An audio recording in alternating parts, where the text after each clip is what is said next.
the politics of Muslims has been very interesting to me. When I first started writing about Muslims back in 2004, they were talking about how in 2000 they helped George Bush get elected in Florida. They voted very strongly for him in Florida, in that very closely contested state. By 2004, after we'd invaded Iraq and were doing what we were doing in the war on terror, Muslims couldn't stand Bush, and they were overwhelmingly going toward Democrats. And then, of course, in 2008, with Barack Obama on the ballot, they voted overwhelmingly for Obama. It's been interesting to see Muslims try to make their efforts to gain political traction here in Indiana. The governor has held iftars during Ramadan. Those are the evening fast-breaking meals each of the last 3 years, I believe it is, including at the governor's mansion and inside the state capitol building. And it was very interesting to see the pride on the faces of the Muslims as the governor, standing in the governor's mansion, said, "This is your house, and this is your state, and we're glad you're here, and thank you for your contributions." Andre Carson has been another area I've paid close attention to in politics.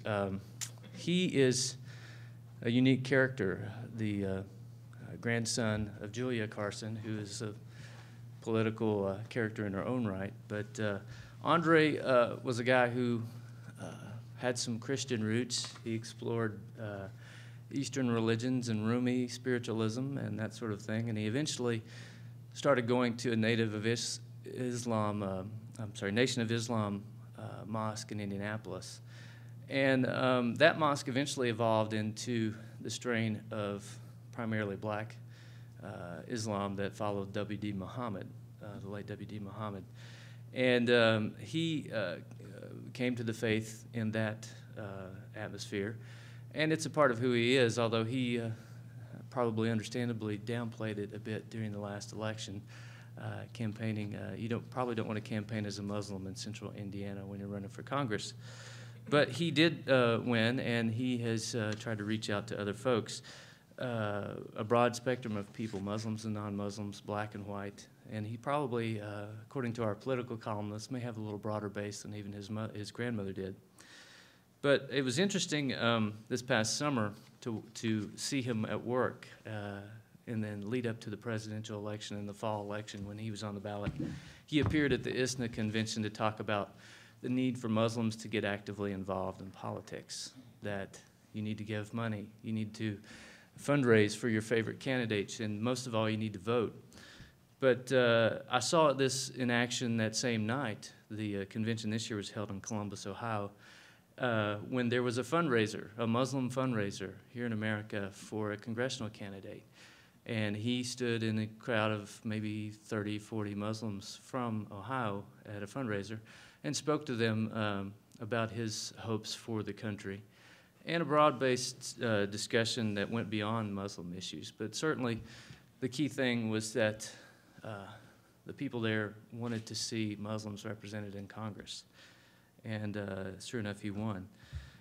The thing that I think it's important for journalists to think about, and we certainly had some criticism, rightfully so, of the media today, is that, first off, I'd like to make you think that not all journalists are a monolith either. Some of us try to pay attention to these issues. But we need to think about Muslims beyond Ramadan. It's important to go and cover the fast-breaking meals and those sorts of things. But we need to also consult Muslim perspectives on stories about stem cell research and the economic collapse and end-of-life issues such as the Terri Schiavo case. And we need to incorporate them into all kinds of various stories. Not that we make an extra, maybe overreaching effort, but that we include them the way we would other religious groups, and maybe the correct proportion to their size and role in our country. Support for Voices and Visions comes from the Social Science Research Council, the SSRC, leading innovation in the social sciences and educating the next generation of social science researchers.